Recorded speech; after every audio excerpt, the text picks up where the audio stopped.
It started on a Thursday. Jordan, a freelance writer, had just moved into a quiet suburb on the edge of town, looking for peace. His new rental was nothing fancy, a small one-story house, a bit too isolated, but cheap enough to justify the distance. Everything was normal until he was woken up by a knock on his front door. Not once, not twice. 3 soft knocks. He looked at the clock. It was exactly 3:33 a.m.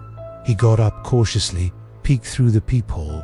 No one, nothing outside, no car, no movement. He chalked it up to a prank, maybe kids messing around, and went back to bed. But the next night, it happened again. 3:33 a.m. 3 knocks, silence. This time, he looked through the window. Still no one. But when he opened the door, there were muddy footprints. Just one set, leading toward the door, none leading away. Jordan called the landlord the next day, asked if anyone had ever complained about break-ins or weird things. The landlord was quiet for a second, then said, "You're not the first to ask." But that was all he said before hanging up. That night, Jordan stayed awake, phone in hand, camera ready. At exactly 3:33 a.m., the knocks came again. He sprang to the door and swung it open. A man was standing there, thin, pale, wearing an old, torn coat, face mostly hidden by the dark. But his voice, that voice, was like ice sliding down Jordan's spine. "Do you live alone?" he asked. Jordan blinked. "What?" The man smiled.